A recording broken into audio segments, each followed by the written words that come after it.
Kopya.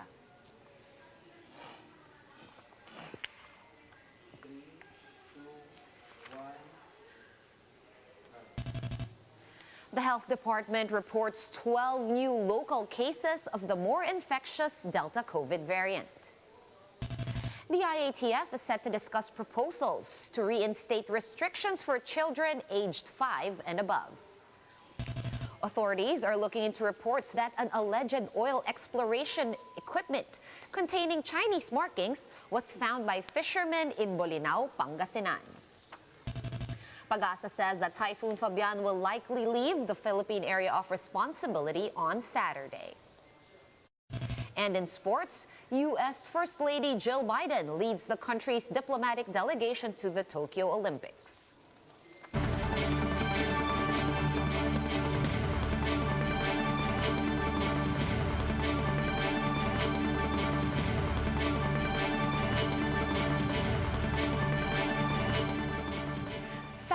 Focused and fearless. Here's a roundup of stories we're watching now. I'm Sean Yao. The local IATF in Zamboanga City wants to recall an order allowing minors to go out in public.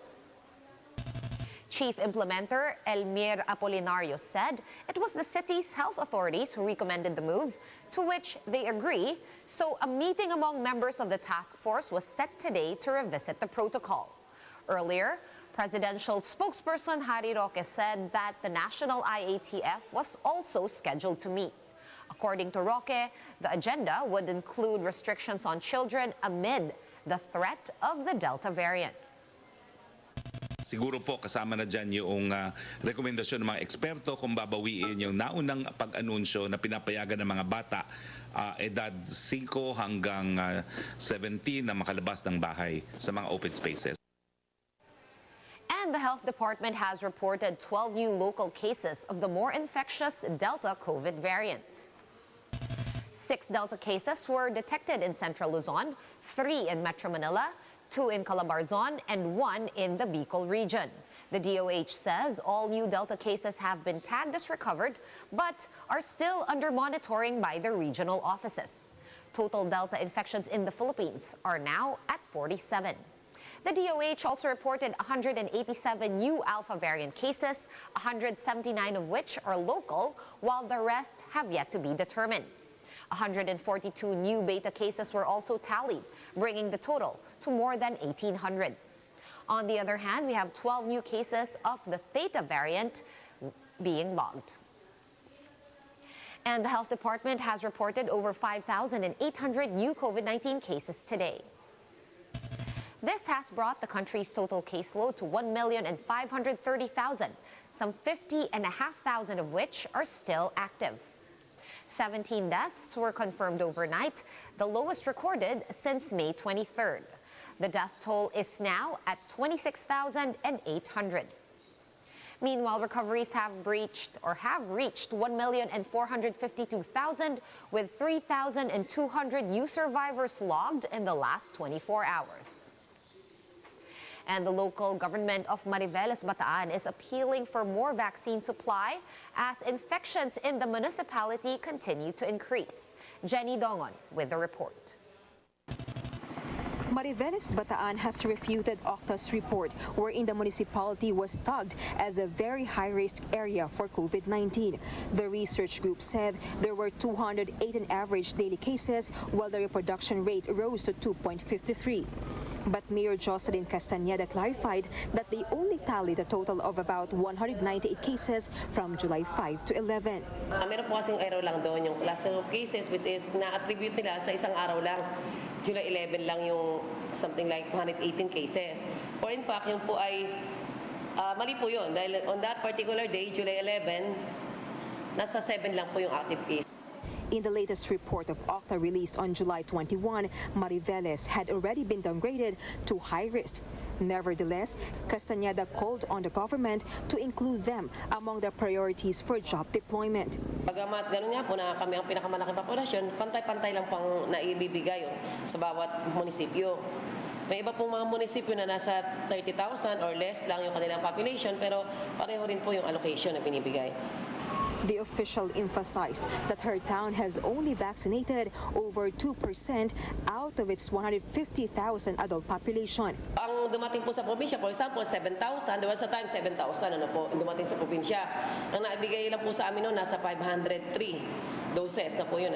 Kami po yung nag-host ng pinakamalaking export economic zone. So, yun po, medyo lihado ang Mariveles, di po ba? As of July 22, Mariveles has 636 active cases, while they don't have ICU beds available in their 2 hospitals. That's the reason why the municipality has been under Modified Enhanced Community Quarantine, or MECQ. Malacanang, for its part, assured the Mariveles LGU that they will allocate additional vaccines. Tagarian po ako. So, I'm not saying yes because I'm from there, pero ang Bataan po talaga naka-MECQ ever since, the whole province. No? Kaya nga po, sinabi naman ni Vaccine SAR na talaga magbibigay tayo ng karagdagang mga bakuna dun sa area na nagkakaroon po ng surge. At kasama na po dyan, hindi lang po ang munisipyo ng Mariveles, kundi ang buong probinsya ng Bataan. For News 5, Jenny Dongon, We Are One News. We have more stories after this quick break. Keep it here.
Watching One News Now, I'm Sean Yao. The country's COVID-19 task force says that Filipinos will not be able to celebrate a maskless Christmas this year because of the threat of the Delta COVID variant. Camille Samonte with a report. Vaccine star Carlito Galvez Jr. has ruled out the possibility of a mask-free Christmas, citing the threat of the Delta variant. Galvez said the public should exercise caution until the entire population has been inoculated against the highly contagious virus. We are not recommending to remove the mask because we saw that in different countries, even though they have vaccinated the majority of their people, there is still the need to be having a precaution. So we are still recommending that until such time that we have vaccinated everybody, we can relax. But for now, though we have a better Christmas, we will still be in abundance of we call it abundance of precaution. But Galvez remained hopeful that the country would still achieve its vaccination targets with the arrival of more than 560,000 doses of Pfizer vaccines on Wednesday. 1.5 million doses of Sinovac jabs were also delivered on Thursday. The NTF said another 1 million doses of CoronaVac are expected to arrive on Friday. As of now, the Philippines has 28.4 million COVID-19 doses in its stockpile. Muntinlupa City, however, will not be able to receive Pfizer vaccines after the LGU experienced problems in its cold storage facility. The number of doses and vaccine brand affected were not disclosed. The LGU has informed its residents that they will no longer use the vaccines for a second dose, since the shots may have been compromised with the temperature change. Some jabs, including Pfizer, require lower temperatures to prevent spoilage. With this, Galvez reminded LGUs to take the necessary precautions when storing the vaccines to prevent spoilage. Sa ngayon, ang nakita natin, restricted muna sila kasi dapat na talagang matuto sila na talagang dapat na pag-ingatan nila yung vaccine. Pabala po natin sa ating mga LGUs na once na meron silang major defect na nagkaroon tayo na tinatawag na napanis ang ating bakuna, may possibility na talagang hindi natin bibigyan sila ng mga sensitive Pfizer. An initial investigation by the Health Department indicated there was a failure in properly storing the vaccines. The DOH said affected vaccines were sent to experts at the UNICEF to determine if they can still be administered.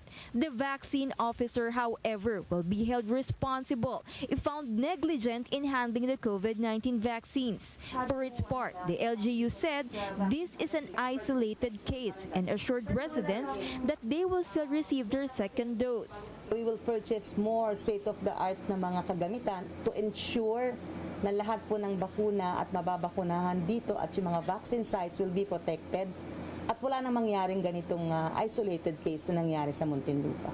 For News 5, Camille Samonte, we are One News. Here are other stories we're keeping our eyes on. Presidential Advisor for Entrepreneurship, Joey Concepcion, has proposed transportation buses for fully vaccinated passengers. Concepcion said that this will complement their push for so-called micro-herd immunity and safe spaces, where office buildings with 80% fully vaccinated workers will be allowed to increase capacity up to 100%.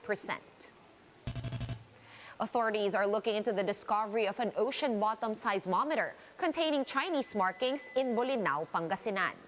The device was found by local fishermen last July 19. The UP National Institute of Geological Sciences Director Mario Aurelio said that the oil exploration device was placed on the seafloor, possibly to collect data.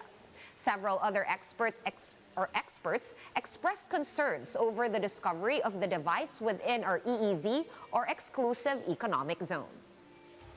And in weather, Typhoon Fabian continues to move slowly westward over the Philippine Sea. Fabian is seen to move generally west-northwest in the next 12 hours and is expected to leave the Philippine area of responsibility by Friday evening or Saturday morning. An orange rainfall warning is currently up over Metro Manila, Zambales, Bataan, Laguna, and other nearby provinces. Meanwhile, a yellow rainfall warning has been raised over Benguet and La Union, while moderate to heavy rains should be expected in some parts of Ilocos Sur. For more updates, visit News 5, the Philippine Star, and Business World online. Visit our website, onenews.ph, for more in-depth analysis. You can also catch One News on the Signal Play app. Register for a free account at www.signalplay.com and stream One News live anytime, anywhere. Masks on, wash hands, and stay safe, Philippines. I'm Shawn Yao. We are One News.